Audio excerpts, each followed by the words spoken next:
योग में एक वाक्य आया योग सूत्रों के भाष्य में कि न अतपस्विनः योगः सिद्ध्यति न तपस्विनो योगः सिद्ध्यति, अर्थात कि जो तपस्वी नहीं है उसको योग सिद्ध नहीं होता।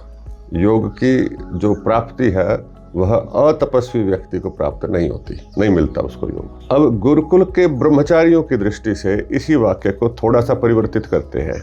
हम कहेंगे कि अतपस्वी को ब्रह्मचर्य की सिद्धि नहीं होती।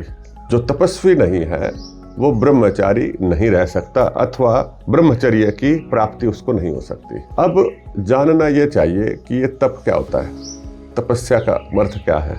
तप का अर्थ जो शास्त्र ने बताया, जो परिभाषा दी महर्षि व्यास ने, कहा द्वंद्व सहनम तपः, कि द्वंद्वों को सहन करना उसको तप कहते हैं। सहन शक्ति।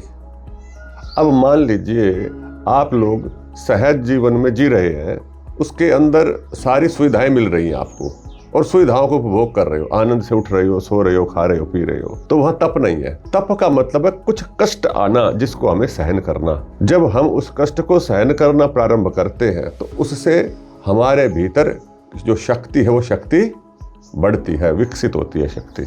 इसी प्रकार से ब्रह्मचारी के लिए एक महत्वपूर्ण चीज है, उसको कहते हैं ऋतुचर्या, दिनचर्या। ठीक है, मैं इसको ब्रह्मचर्या नाम भी देता हूँ, कई बार कहता हूँ कि ब्रह्म की प्राप्ति के लिए जो दिन भर के कार्य है वो ब्रह्मचर्या हो गया। तो जैसे आज क्या हुआ, ठंडा हुआ मौसम सुबह सुबह, है ना। आप लोग सुबह सुबह प्रातः उठते हैं 4 बजे, पर जिस दिन वर्षा आ जाएगी उस दिन सोने का और अधिक मन करता है। उस दिन भी उठेंगे, उस दिन भी वैसे ही रहेंगे, तो ये क्या हो गया, तप। किसी दिन क्या होगा कि रात्रि में देर से निद्रा आएगी, पर उस दिन भी हम सुबह शीघ्रता से उठेंगे, तो उसका नाम भी तप होगा। किसी दिन ठंड बहुत होगी और रजाई बड़ी अच्छी लगेगी, उस दिन भी हम उसी समय उठेंगे, तो ये क्या हो गया, तप होगा। समय पर पहुंचना यज्ञ के लिए ये तप है। जल किसी दिन ठंडा लगेगा, किसी दिन कम लगेगा, किसी दिन जल्दी करना पड़ेगा, किसी दिन तेजी से करना पड़ेगा, पर यदि ऐसा तप कर गए तो तुम क्या होगे, बलवान बनोगे। बलवान का तात्पर्य यह है कि आप संसार में कष्टों को सहन करने वाले बन जाओगे। विभिन्न प्रकार के जो कष्ट हैं उन कष्टों को सहन करके आप शक्तिमान बन जाओगे। शक्ति का मतलब तो यही है भाई, आप शक्तिशाली, उसका मतलब ये किसी चीज को धकेल दिया, एक तो ये है।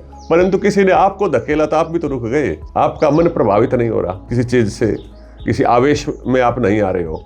यदि आप आवेश में आ गए तो संसार में बड़ा कार्य नहीं कर सकते। तो इसलिए हमारे को क्या करना पड़ेगा, तपस्वी बनना पड़ेगा। तप, ये शारीरिक तप की बात थी कि स्थूल शरीर की दृष्टि से तप करना, स्नान करना ही करना है सुबह सुबह। दिनचर्या के अंदर इस चीज को आप ले लेना कि प्रातः शौच आदि से निवृत्त होकर के उसी समय स्नान कर लो। यदि तुम वापस बिस्तर में पहुंच गए ना, एक बारी उठने के बाद में वापस बिस्तर में पहुंच गए, तो कल बताया था ना ग्रेविटी, गुरुत्वाकर्षण, तो बिस्तर से बड़ा भारी आकर्षण होता है। ऐसा लगता है इतनी शक्ति कहाँ की बिस्तर में, छोड़ ही नहीं रहा मैं। किसी को ऐसा लगता है, शरीर और बिस्तर का ऐसा संबंध होता है कि अब व्यक्ति छोड़ नहीं पाता उसको, बहुत जोर लगता है। पता नहीं ऐसी शक्ति मेरे में, या तो अपनी शक्ति पूरी समाप्त हो गई या बिस्तर की शक्ति बढ़ गई। तो हमारे को तप करके, तप के अंदर भी वही अग्नि का जागरण है, स्वयं अग्नि को जागृत करके हम क्या करेंगे, तपस्वी बनेंगे और बिस्तर को त्याग देंगे। तो ये तपस्विता है। इसीलिए प्रातःकाल मंत्र बोलते हैं ना, और उन मंत्रों में क्या बोलते हैं, अब याद कर लेना मंत्र। प्रातरग्निम प्रातरिंद्रम हवामहे। हवामहे, हवामहे का मतलब, हवामहे का मतलब बुलाते हैं, पुकारते हैं, आजा, आह्वान करना, बुलाना, पुकारना। प्रातः, प्रातः है अग्नि को पुकारते, हे अग्नि तो आजा मेरे अंदर, हे अग्नि आजा, मेरी तो अग्नि बुझी पड़ी है, सुबह से उठते अग्नि जगा ली उसने। इंद्र आजा, इंद्र मतलब एक ऐश्वर्य, मेरे अंदर ऊर्जा का ऐसा जागरण हो जाए कि मुझे ये प्राप्ति करनी है दिन भर के लिए, मेरी बैटरी चार्ज हो जाए। सुबह सुबह चार्ज कर दिया मंत्र बोल करके। आप लोग इस बात पर विचार करो। मैं आपको रिसर्च की बात बताता हूँ कि सुबह उठते ही हमारे मन में क्या विचार आता है। जैसे एक सामान्य प्रश्न पूछ रहा हूँ, सुबह उठते ही सामान्य व्यक्ति मन में क्या विचार आता है। जैसे अब बाहर जाते हैं ना, कार्यक्रम होते हैं बहुत सारे, तो उसमें ये प्रश्न मैं कई बार पूछता हूँ कि सुबह उठते ही क्या विचार आता है। उठते पहले विचार क्या आते, बताओ। आमतौर पर ना सुबह उठते ही क्या होता है, जो घर गृहस्थी वाले लोगों से पूछना, वो ये कहेंगे, ओहो आज फिर से वही काम करने, सारे के सारे, तुम तो बच्चे हो इसलिए नहीं पता चल रहा तुम्हारे को, सोने के ऐसे ऐसे विचार आते हैं। पर घर गृहस्थी वाले लोग जब 35-40 साल से ऊपर चलते हैं ना, तो उनको परिवार में फंसे रहते हैं ना, हर रोज वही काम करते हैं, फिर नौकरी करना, फिर धन कमाना है, फिर घर में लगाना है, फिर वही क्लेश है, तो उनको लगता है आज फिर वही करना। मतलब प्रातः उठते ही उत्साह वाला विचार किसका आता है? उठते ही उत्साह आना चाहिए, उठते ही जीवन में जागरण होना चाहिए। तो इसीलिए ये मंत्र है आपको जागृत करने के लिए। तो वहां पर हार्वर्ड विश्वविद्यालय में विदेश में एक रिसर्च करी भाई, शोध कर किया कि सुबह उठने वाले विचारों के ऊपर।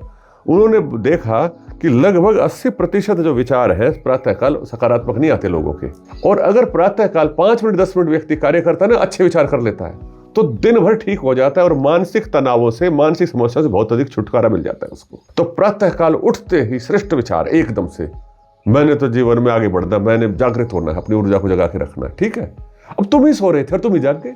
वही आदमी जो सारा दिन पड़ा हुआ था, अरे कुछ नहीं, और वही आदमी जब जाग गया तो पता नहीं कितना काम कर देता है एक दिन में व्यक्ति जो दिन भर फोन पर खेलते हुए, टीवी देखते हुए निकाल सकता है। माने कुछ भी उसने संसार के लिए सकारात्मक दिया नहीं, और एक व्यक्ति सुबह उठते ही लग जाता है काम में, कितने सारे कार्य कर देता है वही व्यक्ति। और एक बात और बताऊं, दिन भर कोई सो भी नहीं सकता है, उठना पड़ता है। तो ये प्रातः काल का समय है, ये स्वयं जागरण करने का समय है। जागरण का मतलब मानसिक जागरण, चेतना का जागरण करना है। चेतना के जागरण का भी अर्थ यही है कि आपकी जो आत्मा है वह बलवान होती है सुबह उठने से, और एकांत होता है, उसमें गलत विचार नहीं आते, कम आते हैं। दोपहर को, शाम को ज्यादा आते हैं क्योंकि थके हुए होते हो। प्रकृति भी उस समय पर रजोगुणीय होती है, तमोगुणी होती है रात्रि में, पर इधर प्रातःकाल सब शांत, मन की स्थितियां जैसे नई गाड़ी होती है ना, फ्रेश, सब कुछ नया नया होता है, तो उसके अंदर गंदे विचार नहीं आते। तो उस काल को आपने अपनी उन्नति के लिए प्रयोग करना, सबके लिए बता रहा हूँ। प्रातःकाल 3 बजे से लेकर के 6 बजे तक के समय को हम क्या कहते हैं? ब्रह्म मुहूर्त।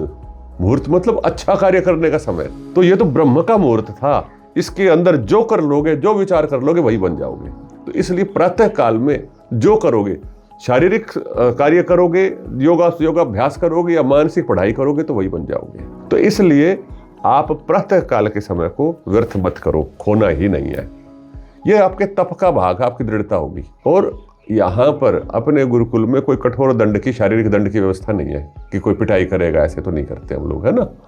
तो अपने ही बुद्धि विवेक से भाई करना है। कभी कभी आलस्य प्रमाद आएगा, थोड़ा बहुत हम लोग बता दें भाई उठ जा, और जैसे ही मैं कहूँ ना उठ जाओ, तो क्या कैसे उठना होता है पता है? उसी सांस में ना सीधा नीचे बिस्तर को, रजाई को छोड़ दो, और वापस अगर बैठे रह गए फिर पकड़ लेगा, उसमें चुंबक लगा पड़ा है, तो उससे दूर हट जाओ तुरंत। अगर बैठ गए ना फिर से थोड़ी देर घूमते घामते आके बैठ के, नहीं, बिस्तर को लपेट दो तुरंत, फिर उसको खोलना जब भी विश्राम करना हो, उस समय नहीं खोलना बिल्कुल भी। ऐसा दृढ़ता होनी चाहिए प्रत्येक बच्चे की, प्रत्येक ब्रह्मचारी गुरुकुल में। आप देखना, यदि आप ऐसे रह गए कुछ वर्षों तक, तो आपकी वाणी में, आपके नेत्रों में, आपके शरीर में तेज आ जाएगा, ब्रह्मचर्य प्रकट होगा, वहां से पता चलेगा। जब सहजता से कार्य करोगे तो सारे आनंद के साथ में, और जीवन के अंदर बड़ी बड़ी सफलताएं मिलेंगी, नहीं तो यूं ही सोते रह जाओगे। ठीक है, तो इसलिए क्या करना है? हाँ, उठना ही है। 4 बजे तो हर हालत में उठना है, और इस समय तो वैसे ही 5 बजे प्रकाश हो जाता है, और सर्दी में भी उठेंगे ना, अब सर्दी तक की तैयारी कर लो। वर्षा ऋतु, ये सब ऋतुएं आएंगी, हर ऋतु के अंदर कर रहे, यही हमारी संघर्ष है, यही तप है। बारिश के अंदर भी उठ के कर रहे हैं, सर्दी आएगी खूब सारी, धुंध पड़ेगी तब भी उठ रहे हैं, कितना आनंद आएगा, शरीर मजबूत होता जाएगा, मन भी दृढ़ होता जाएगा। तो संसार के संघर्षों के लिए तैयार होते चले जाओगे, नहीं तो उठाते रहेंगे, सो गए फिर उठा रहे हैं ना, ऐसे बच्चे नहीं है, कुछ दम नहीं है। फिर तो साल में एक बार गड़बड़ हो जाए तो चलो चल जाएगी पूरे साल भर में।